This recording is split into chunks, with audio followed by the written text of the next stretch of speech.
Todo encontro gera algo em nós. Todo dia, algo nos toca, nos contagia. Emoções afloram, reações se manifestam. É impossível não nos afetarmos, pois é impossível não interagir com o nosso entorno, que nos constitui, nos dá contorno e nos molda. Que afetos nos paralisam? E quais afetos nos movem? O poder dos afetos, uma visão filosófica e psicanalítica, tema desta série do Café Filosófico.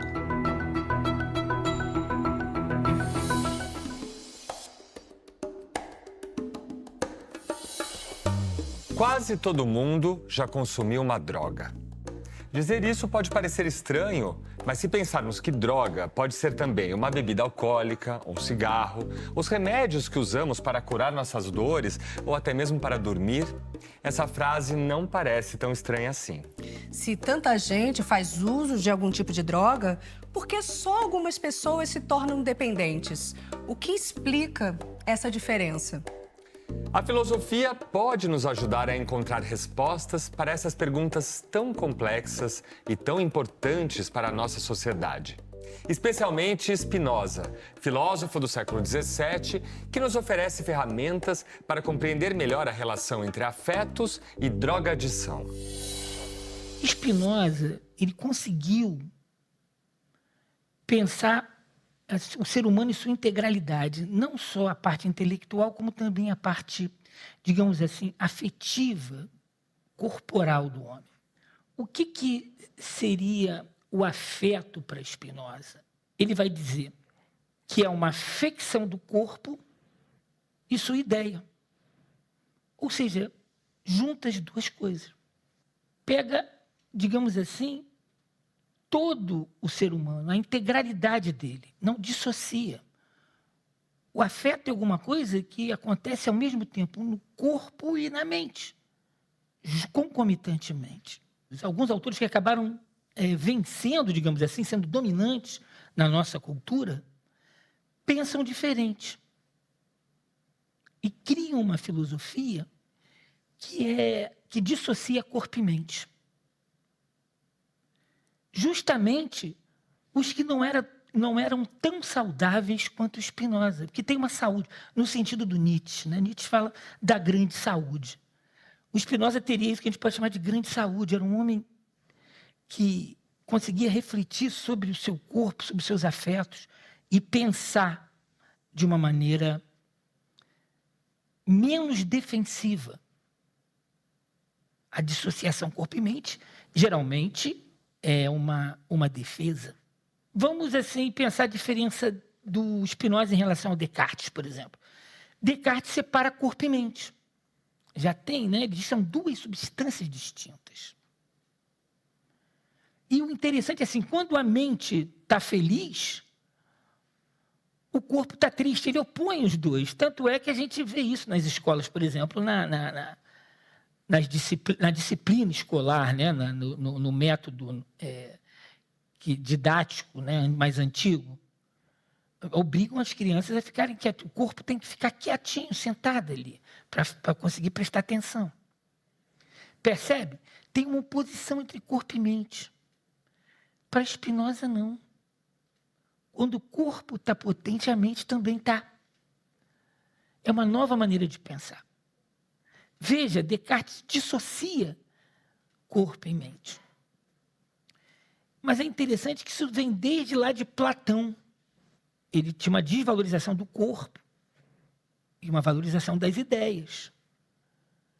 Não é? Então, eram ideias abstratas. Então, isso é muito antigo na nossa cultura. Por quê? Não porque seja uma coisa da cultura. É porque as pessoas que ganharam, digamos assim, e que tiveram as ideias aceitas, eram pessoas que não tinham uma saúde, como diria o Nietzsche, tão grande. Eram os dissociados, digamos assim. Eram as pessoas que, como diria o Nietzsche, têm uma vontade de verdade, uma vontade de controle. Uma mente dissociada do corpo que tenta controlar. Porque o Platão, ele tinha uma ideia que a nossa mente consegue perceber as coisas como elas são. É isso que vai ter a ver com o sonho da droga. De certa maneira, isso tem a ver com a ideia de que a droga pode abrir a percepção para ver o mundo como ele realmente é. Veja, tem um sonho aí, que tem a ver um pouco com uma ideia antiga, da antiguidade, lá em Platão, que eu consigo ver as coisas como elas realmente são. Kant falou uma coisa interessante que tem a ver com afeto.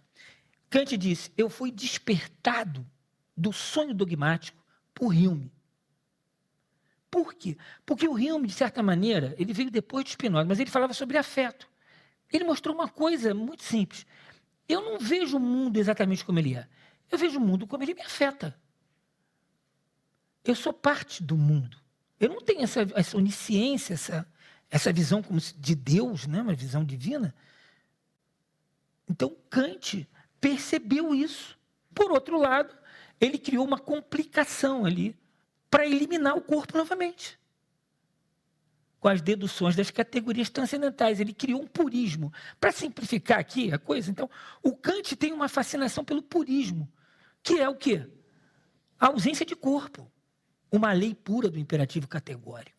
E essas ideias podem repercutir fortemente em quem já tem uma disposição do corpo e da mente dissociado também. Entende?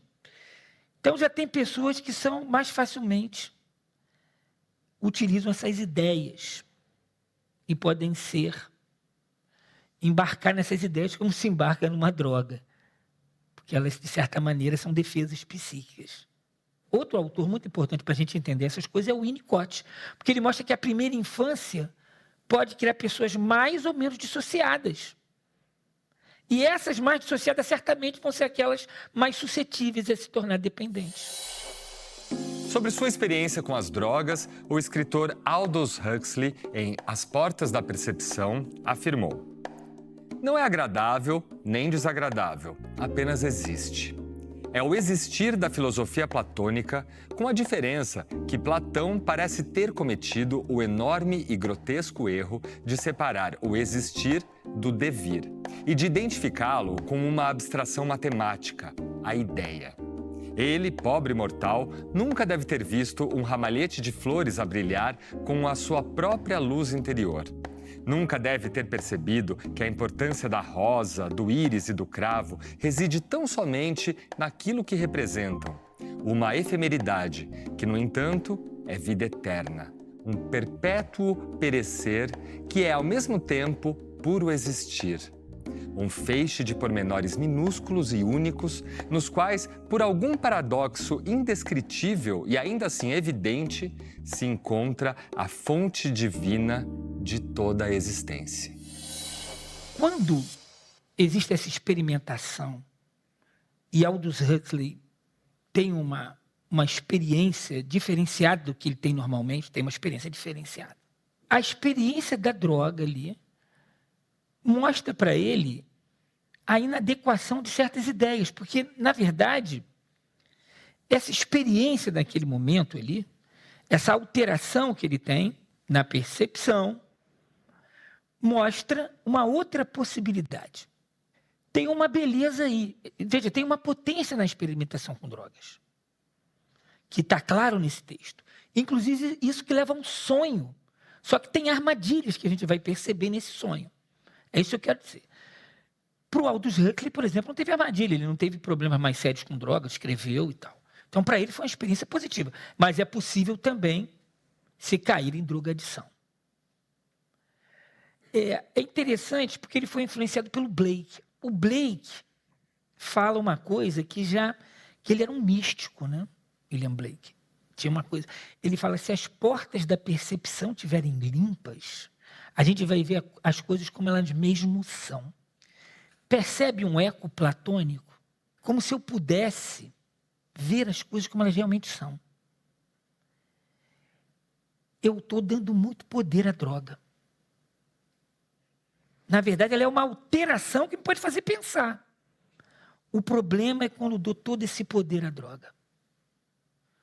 Uma relação amorosa, por exemplo, pode ter uma relação amorosa com alguém. E ela ser boa. Agora, se eu boto toda a minha vida ali, todo o sentido da minha vida naquela pessoa, não depende da pessoa. Isso vai gerar uma dependência, uma relação ruim. O problema não é a droga, é esse sonho. Percebe que tem um sonho aí, que talvez surja, certamente surge, em pessoas mais dissociadas. Porque a pessoa está dissociada do corpo, só tem experiências mentais. Então não tem experiências realmente vitais, de alegria ativa, Spinoza vai dizer. Vive viajando. Aquilo não satisfaz de verdade. Cada vez é preciso mais droga. Então veja que no Aldous Huxley, já tem isso, ele experimenta a droga e mostra, ela é uma variação, e ele percebe já o problema desde Platão. E aí vem Jung para mostrar uma característica do alcoólico, que é um drogadito, né? Porque o álcool é droga. Ele diz, o drogadito tem uma sede de Deus. Olha que interessante. Uma sede de Deus. Ou seja, uma sede de real. Porque para Spinoza, Deus é o próprio real. Tem uma sede de totalidade. Se a pessoa já tiver na primeira infância um tipo digamos assim, de disposição do corpo e da mente dissociada, ela pode ser mais suscetível ao uso de droga. E ela vir cumprir uma função de defesa psíquica. Como cumpriu também certas filosofias metafísicas. Por isso que Aldous Huxley, ao experimentar droga, percebeu que Platão estava errado e esqueceu do corpo. Viu ele falando ali? Esqueceu do corpo. Mas o problema é que a experiência com a droga pode ser uma experiência só mental. No próximo bloco... O corpo não determina o que acontece na mente. Nem a mente determina o que acontece no corpo. As coisas acontecem juntas.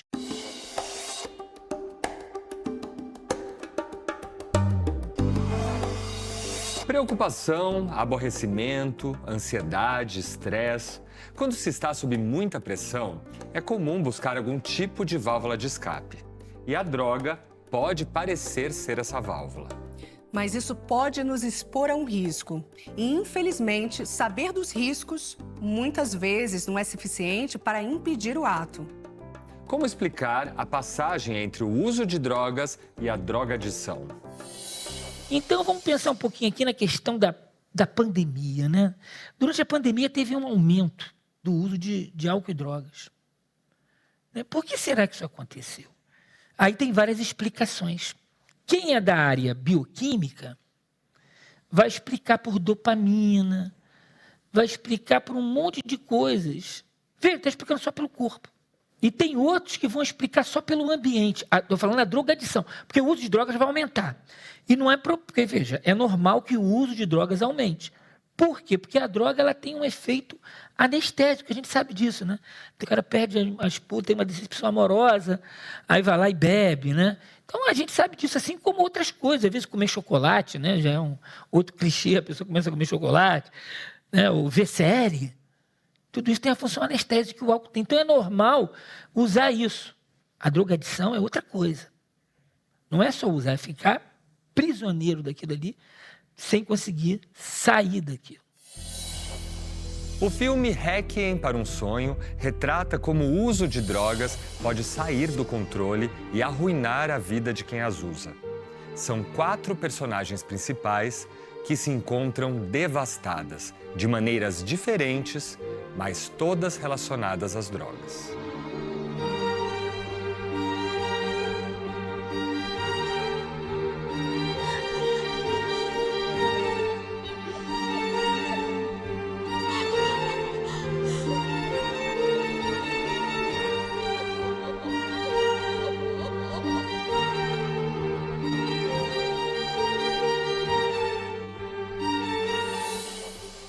Por que isso acontece? Aí alguns vão explicar via corpo. Dopamina, sistema de recompensa, tudo isso. E outros vão explicar só pelo ambiente. Tem uma briga danada aí, uma polêmica, né? Porque de um lado estão as pessoas que pensam assim, e de outro lado estão pensando que não, a coisa é puramente ambiental. Aconteceu isso por causa do ambiente. Um ambiente ruim leva a pessoa a usar droga. Veja, quando a gente pensa afetivamente, a gente não dá nem uma resposta nem outra. Pensar afetivamente é ter um instrumento que o Spinoza nos dá muito mais preciso. Porque, veja, na pandemia nem todo mundo virou drogadicto. Só 12%, como sempre. De todos que usaram, só 12%. Então, não é só a questão ambiental. E os outros? Tiveram o mesmo processo químico, mesma dopamina, tudo. Logo, a drogadição não é explicada só pelo ambiente, evidente. Simples assim. Veja, é o que o Spinoza vai dizer. O corpo não determina o que acontece na mente. Nem a mente determina o que acontece no corpo. As coisas acontecem juntas. A partir do momento que a pessoa entra no processo de drogadicção, não adianta mais eu buscar as causas ali. Eu tenho que tratar a drogadicção. Porque ela se retroalimenta. É igual, vou dar um exemplo aqui, o câncer. O cara fuma e tem um câncer. A partir do momento que ele tem um câncer, não adianta mais ele só parar de fumar. Então tem uma coisa individual, evidente, subjetiva, que leva cada um a usar drogas. Mas a partir do momento que está usando drogas, tem um comum que eu vou definir aqui. Precisa ser tratado. Não adianta só tratar a subjetividade. Sabe por quê? Porque é um problema de afeto, de desejo. Por exemplo, para a psicanálise, ele nem vai 3 vezes por semana. Ele não vai. Ele falta, porque ele vai para o morro. Por isso que não funciona a psicanálise, porque o cara simplesmente não vai. É outra estrutura, outra disposição de corpo e da mente. E aí eu vou entrar nessa questão do desejo, exatamente o que a gente está falando aqui. Porque o desejo é um afeto. O que é a drogadição? É um desejo excessivo por drogas. O cara só quer droga, não quer mais, não quer trabalhar, não quer namorar, não quer nada, só quer droga. Então eu tenho que entender o que é o desejo, numa perspectiva Spinoza, para entender por que esse desejo se torna excessivo. Já adianto que é por causa de uma dissociação. Para Spinoza, ele fala, um dos conceitos mais fortes de Spinoza é o conceito de substância, ou Deus, né? É o próprio real, é a imanência. Todos, assim, nós somos modos. Nós somos modos de Deus. Tudo está em Deus, assim. Apesar de serem coisas singulares, todas fazem parte da mesma imanência. E cada um desses modos, ele quer se manter na existência. Nós somos uma força de existir, de perseverar no ser. É isso que é o que ele chama de conatos. Isso é o desejo para ele. E aí, o que pode acontecer? A gente vai entrar em 2 outros conceitos de Spinoza, alegria e tristeza para Spinoza. A alegria é quando eu encontro um outro corpo e ele se compõe com o meu. E aí aquilo é bom, aumenta a minha potência. O que é a potência para Spinoza? Capacidade de pensar e agir. Imagina, aguenta numa relação tóxica, sei lá, uma mulher com um marido assim, que oprime e tal, e é violento. Aí aquilo é uma relação tóxica, entristece o que ela fica triste. Então é um mau encontro. Imagina se ela sai dali e encontra um coletivo de mulheres, outro dia eu vi na televisão, que são rendeiras, uma outra relação. Aquilo traz alegria, um encontro que compõe, ela se sente mais empoderada, ela pode ser ela mesma. Ela começa a se sentir bonita, dançar e tal. É isso que é alegria para Spinoza. Um encontro que aumenta a minha potência. E a tristeza, um encontro que diminui a minha potência.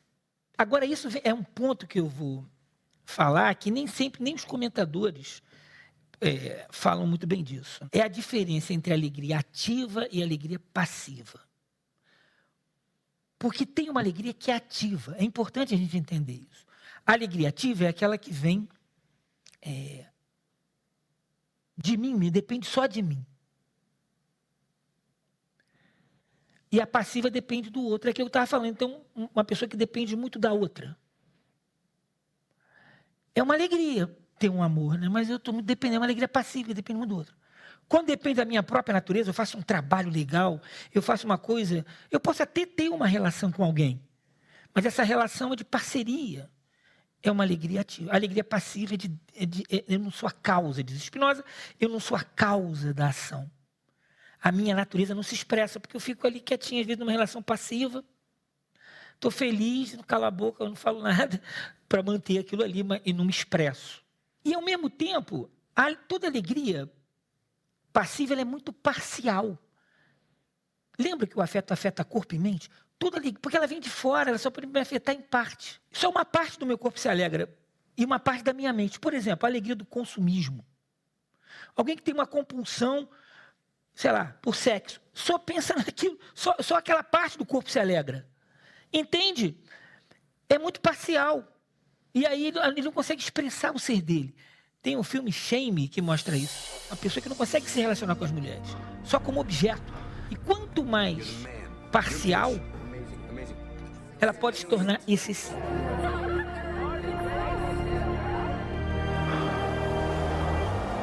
How'd it go last night? Good night. Let's do it again tonight. Yeah, my sister's playing downtown somewhere. Can I stay for a few days? I mean, it is dirty. Slowly. I'm trying to help you. How are you helping me, huh? You come in here and you're a weight on me. You're a burden. You want to get out of here?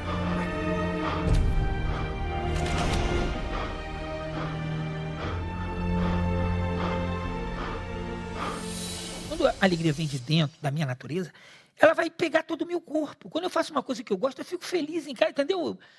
Eu fico bem em geral, eu alegro todo o meu corpo quando sai de dentro. O Spinoza fala, uma disposição interna da mente, da minha natureza.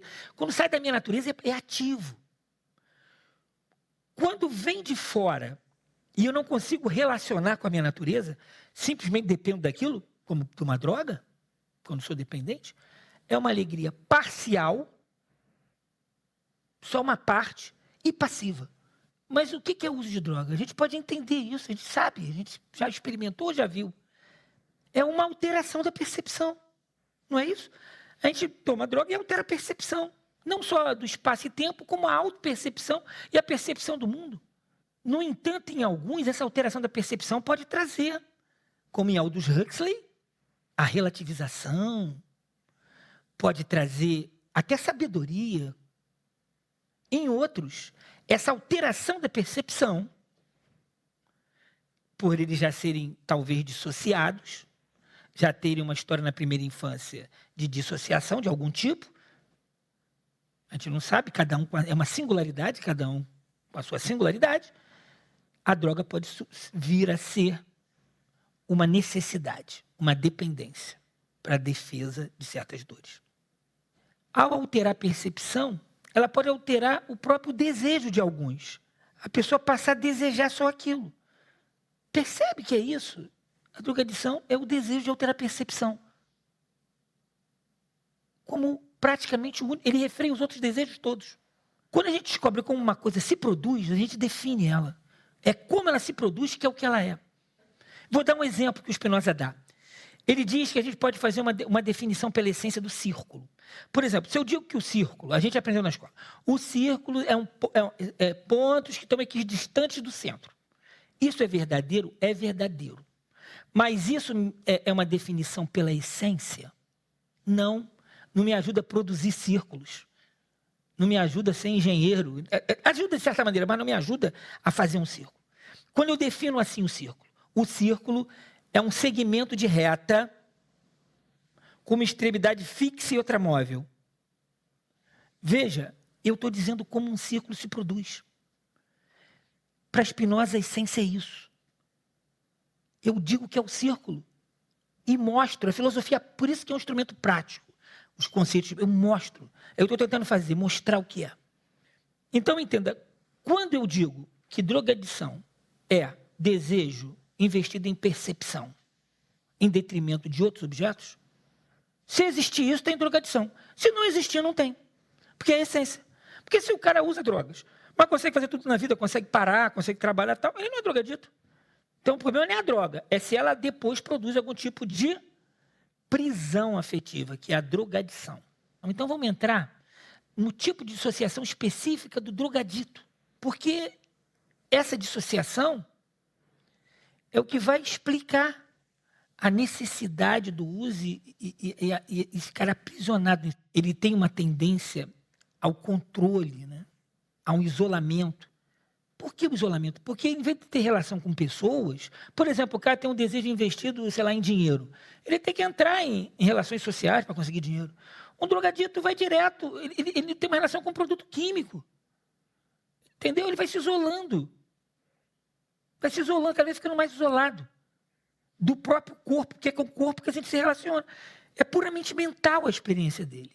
Veja, quando eu busco alterar a percepção, eu busco uma coisa que está no presente, percebe? Eu só posso ter a percepção agora. Percebe que eu começo a ter uma percepção. O tempo não muda, mas eu começo a perceber o tempo de uma maneira diferente.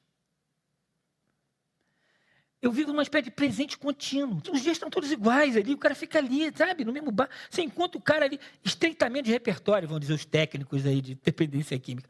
O cara está sempre ali, não acontece nada. Ele está preso numa espécie de presente, dissociado do passado e do futuro. Fica ali. Por quê? Porque o objeto de desejo dele o prende nessa situação. Outra coisa é a dificuldade de formar noções comuns, né? de dividir coisas, de compartilhar. Ele começa a ter regras próprias da vida. Então ele começa a ficar inadaptado. Outra coisa é que ele começa, como diz o Winnicott, né? Esse falso self isolado, é como se ele tivesse encapsulado. Nada o satisfaz, como diz o Winnicott. Ele sente real que ele está em outro mundo. Ele não está se relacionando com o corpo. Os conceitos de verdadeiro e falso self estão entre as grandes contribuições de Winnicott para a clínica psicanalítica. O falso self representaria a mediação entre o verdadeiro self e o ambiente no qual o sujeito se desenvolve. O gesto espontâneo é o self verdadeiro em ação. Somente o self verdadeiro pode ser criativo e se sentir real. Enquanto o self verdadeiro é sentido como real, a existência do falso self resulta em uma sensação de irrealidade e em um sentimento de futilidade. Corpo e mente são uma coisa só. A separação é puramente imaginária. Ele mesmo se dissocia dele. Mas é só mentalmente, por isso que dá para voltar, entende? Com uma boa clínica, porque o corpo e mente sempre estão juntos. Mas imaginariamente ele vai se afastando do próprio corpo, se deixando para lá. A gente vê, né? Não cuida mais da saúde, não cuida. Estou falando em casos extremos. O que seria, então, a saída disso, né? Uma clínica? Seria justamente buscar essa reintegração. A pessoa começar a perceber, tendo holding, tendo apoio, num processo analítico, pode ser num processo grupal, muitas vezes acontece isso em grupos de mútua ajuda também. A pessoa começar a perceber que a maior onda é o real, que é possível sair daquilo, que é medo, é defesa psíquica. É preciso uma clínica que entenda isso e desenvolva coisas específicas para isso. Para a pessoa perceber que a maior onda é o real, sair disso. Entende? No próximo bloco... Um mundo livre de drogas, né? Como assim? Sempre se usou droga, sempre se vai usar droga. Não tem como acabar com a droga.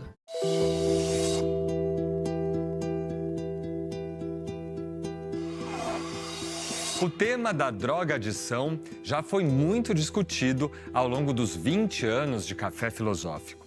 Cada convidado traz o seu olhar.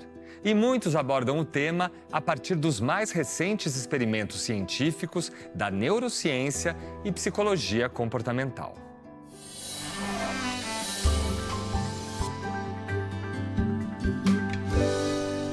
A cocaína age num sistema muito primitivo do cérebro, muito sensível e, ao mesmo tempo, muito importante para a nossa sobrevivência, que é o circuito da recompensa cerebral. Esse circuito de recompensa está presente em todas as espécies dos animais.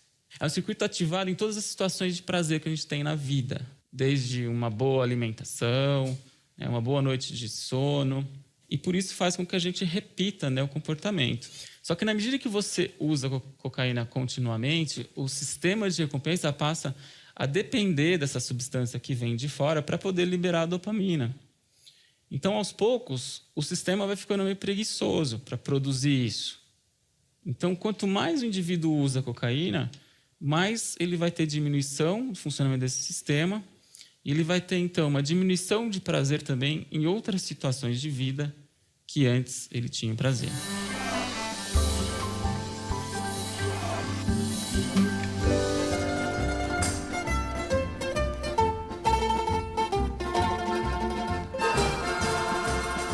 as compulsões não são só emocionais. Elas têm uma alteração psicossomática. Existe uma alteração dos neurotransmissores na sinapse nervosa. Tanto que a gente trabalha com medicação paralelamente a uma psicoterapia. Com tantos avanços da ciência contemporânea, como as ideias de um filósofo de 400 anos atrás ainda podem ser relevantes? Veja, o Spinoza, ele não era contra a ciência, muito menos eu. Então, são muito importantes essas pesquisas que falam dos mecanismos bioquímicos. Só que elas sozinhas não dão conta do que é o fenômeno da drogadição. O problema não são os dados, é a interpretação dos dados. Porque quem descobriu essa coisa do circuito de recompensa, que foi um pessoal da década de 50, eles descobriram isso. O ratinho, quando eles descobriram, eles conseguiam eletricamente estimular uma parte do cérebro, o ratinho sentia prazer, ele abandonava tudo por aquilo. Aí eles explicaram, a dependência vem daí, ó. Circuito de recompensa faz com que... Ou seja, eles explicaram todo o comportamento via o circuito de recompensa. Mas aí tinha um pessoal meio hippie no Canadá que olhou para aquilo e falou, pô, isso está esquisito. Será que esses ratos não se drogam por causa do ambiente? Eles vivem engaiolados.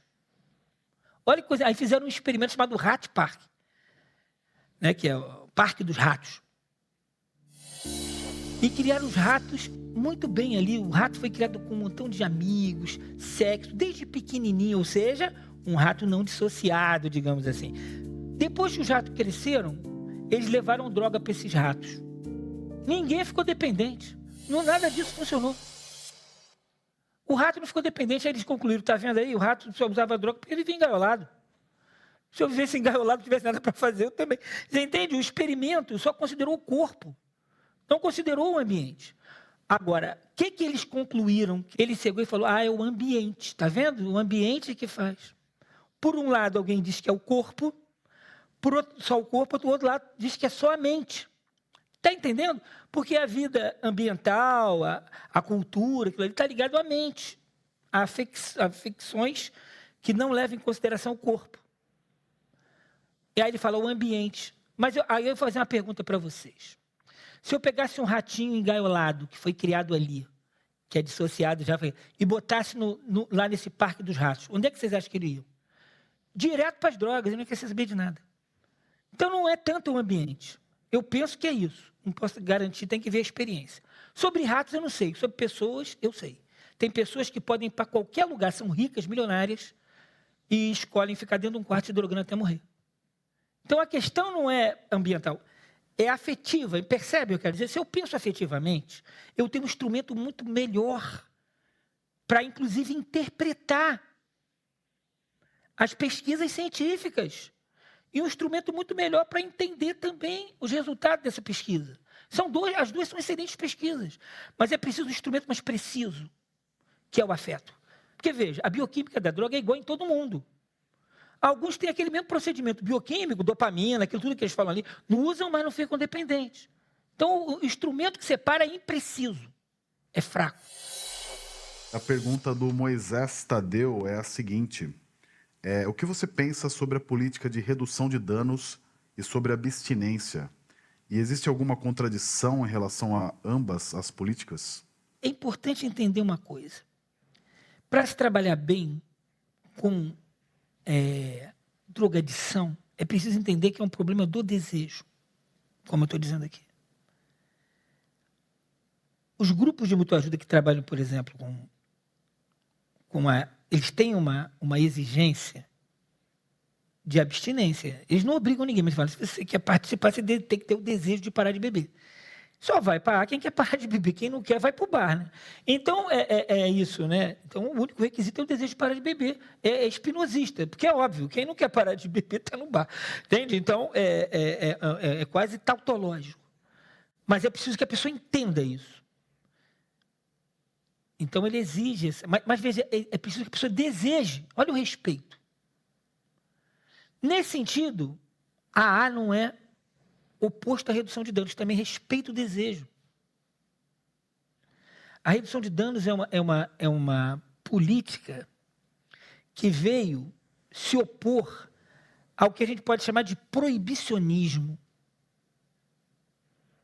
que é não entender a droga, achar que o problema da droga é da demanda. Um mundo livre de drogas, né?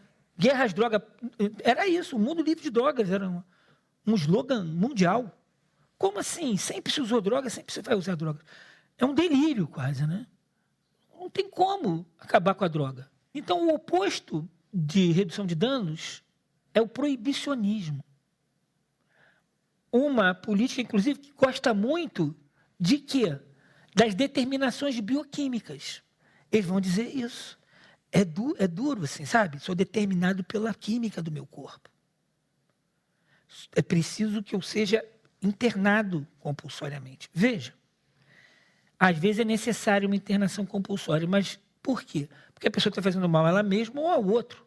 Mas internar compulsoriamente não é tratamento, não é recuperação, nada disso. Só para proteger a pessoa. Então, a redução de danos é a única política, não é questão, é a única política racional. Vai obrigar e vai acabar com as drogas? Não vejo sentido. Agora, a redução de danos precisa ser completada para entender isso. Porque, às vezes, pode ter a ideia de que usar droga é um direito. Veja, é um direito do cidadão usar droga. Mas como você vai ter direito a uma impotência? É preciso entender que tem uma coisa que aprisiona o desejo. 12% da população vão ficar presos aí. A redução de danos tem que saber lidar com esses também. Como fazem os grupos de mútua ajuda, que sabem muito bem lidar com isso daí. O Jorge Menezes pergunta por que o Alcoólicos Anônimos funciona. Ele funciona para quem já tem o desejo. Porque para quem não tem o desejo, nem vai lá. Ou seja, ele tem uma alta exigência. Teve pesquisa há pouco tempo que mostra que o AAN, esses grupos de moradores são muito mais eficazes no tratamento da drogadição. Por quê? Sabe o que a ciência responde? Descobre isso, falando de AA. É muito mais eficiente a AA. Sabe qual é a resposta? Está lá. É um mistério por quê? Sabe por que é um mistério para eles? Porque eles só entendem a coisa ou fisicamente ou ambientalmente. Primeiro capítulo do livro referência. Um médico chamado Dr. C.Q. Worth falou: a doença é física e mental ao mesmo tempo. Olha aí. E aí Bill W. fala: é preciso desejo para ficar. Aí pode ter um analista que pensa que o problema é subjetivo, psicológico. Aí fica conversando com o cara só mentalmente e o cara usando droga. O cara dá o primeiro teco, ele vai para análise. Só que ele não conhece dependência química, ele vai dizer isso. Entendeu? É uma certa arrogância, certo moralismo achar que não precisa trabalhar as duas dimensões. Primeiro, no físico, porque ele diz que a doença é física e emocional. Ele atua no físico, como? Abstinência. Abstinência. Mas fica por aí? Não. Eles dizem que tem também uma obsessão mental. Ou seja, é físico e mental. E como eles trabalham essa obsessão mental? Trabalhando justamente esse falso self. É isso que trabalha o Alcoólicos Anônimos. Eles chamam, sabe de quê? Despertar espiritual. É uma mutação a partir de quê? De relações entre pessoas. Deixa de ser uma relação com um produto e passa a ser uma relação entre pessoas. E aí tem uma mutação desse falso self. Porque a coisa central da drogadição e do alcoolismo é esse ego muito rígido que se separa de tudo, dos outros, da própria natureza e tenta controlar tudo.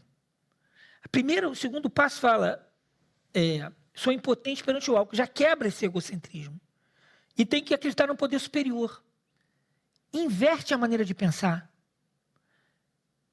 Em vez de ser cartesiano, de ver as coisas tudo separadas em indivíduo, eu me torno parte de uma coisa maior.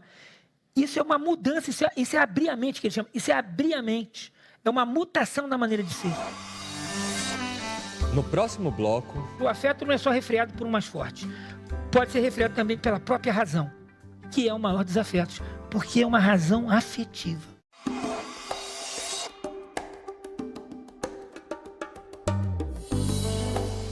Pensar profundamente sobre as ideias da filosofia pode expandir a nossa mente e a nossa concepção do mundo. E é esse tipo de expansão que algumas pessoas acreditam encontrar nas drogas. Mas esse caminho das drogas seria mesmo viável para alcançar uma nova perspectiva sobre a realidade? Ou isso não passa de uma falsa promessa? Henrique Tavares, ele te pergunta se você acredita que a expansão de consciência das drogas psicodélicas traga sabedoria e espiritualidade. Se eu tenho uma experiência com a droga, eu sou uma pessoa que tem uma certa saúde, no sentido nietzscheano, grande saúde. Uma saúde de viver, conseguir enfrentar a vida. Eu posso ter uma experiência com a droga e ela me dá uma nova perspectiva.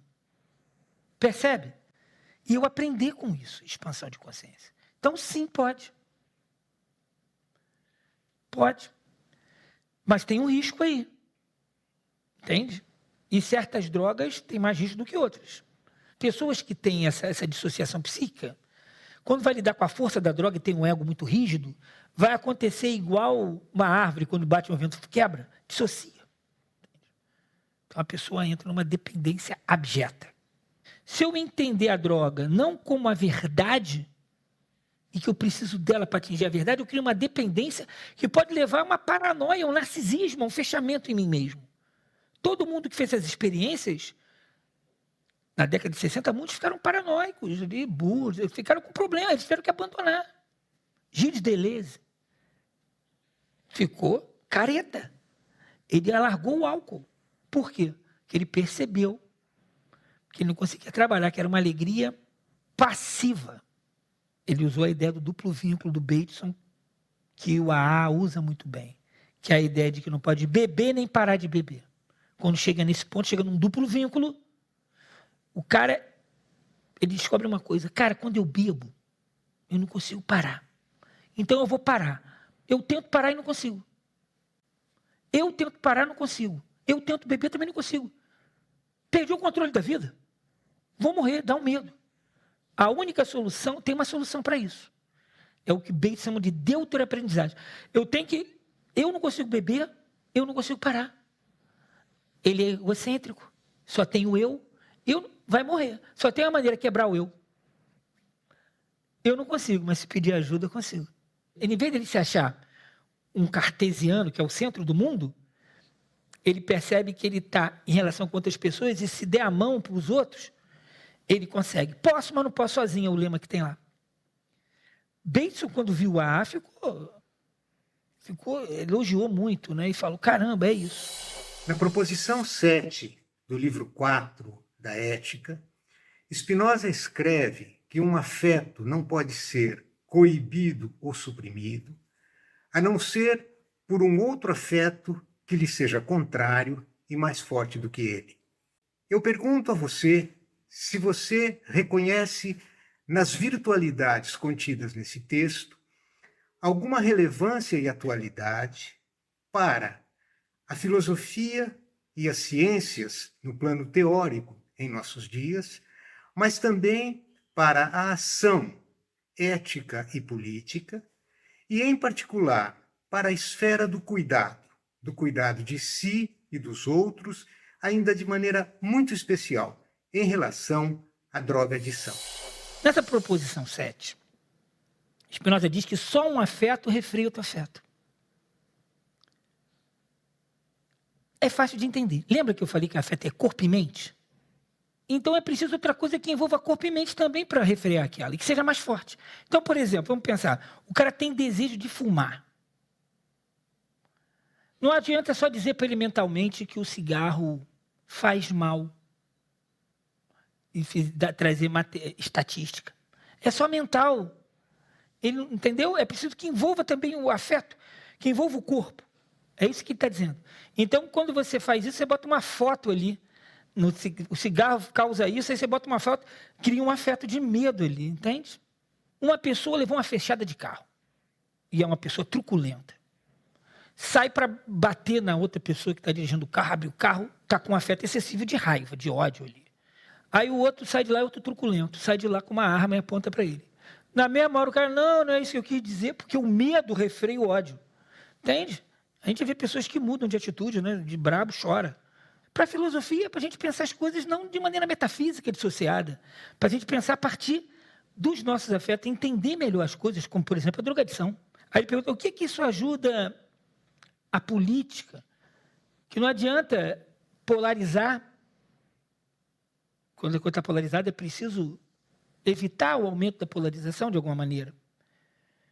Isso não quer dizer ser... Porque existe o direito civil. Se a pessoa estiver ultrapassando o limite, é preciso o direito civil. Entende? Nem sempre é possível. Como um drogadicto, que está colocando em risco a própria vida, está exagerando, fazendo atos excessivos. É preciso que seja contido pela sociedade.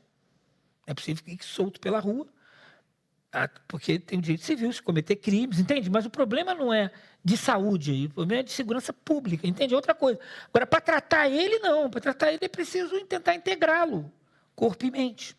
Mas não é só assim que a gente pode lidar com afetos ruins. A gente pode lidar... Uma forma de lidar é através de um afeto mais forte. Mas também a gente pode lidar pela compreensão desse afeto, descobrir as causas. Aí sim seria a método que o Spinoza considera mais forte. É a razão. Quando eu compreendo, o processo analítico seria isso. Quando eu compreendo,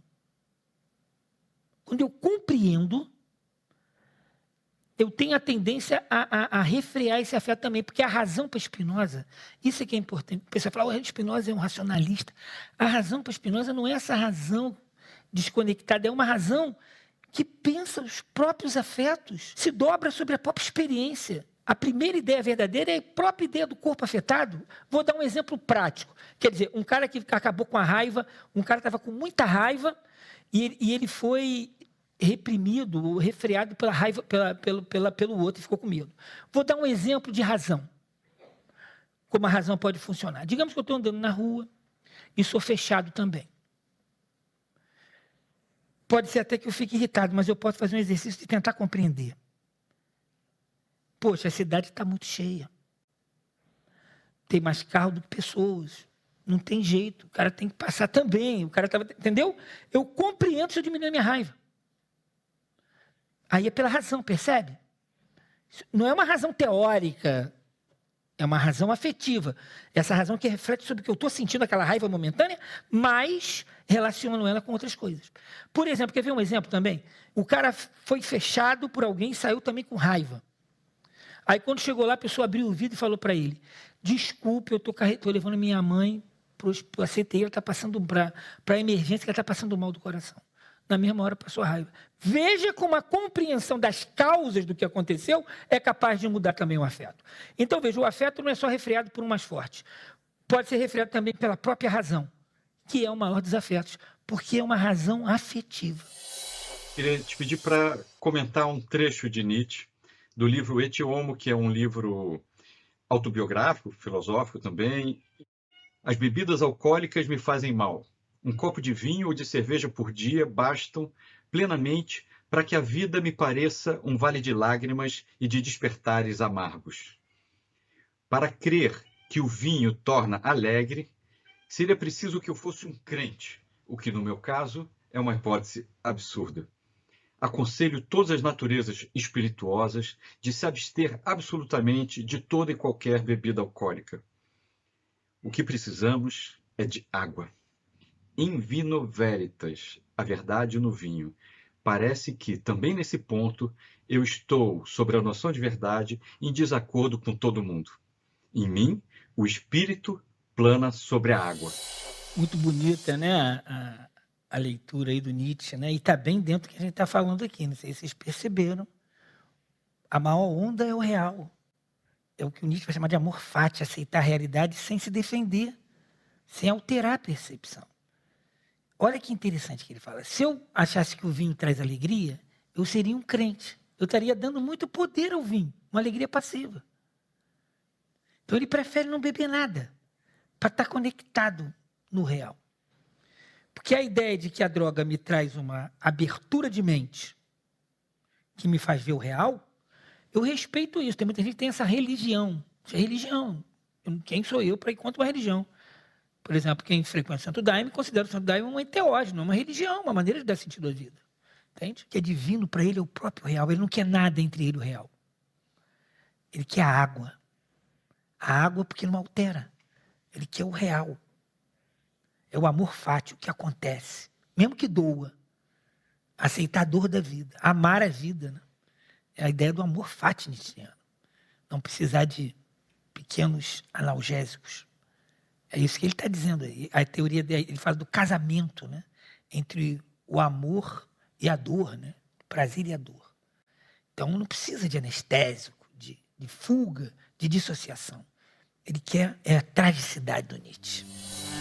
Inscreva-se no canal do Café Filosófico CPFL no YouTube E siga nossas redes sociais para mais reflexões.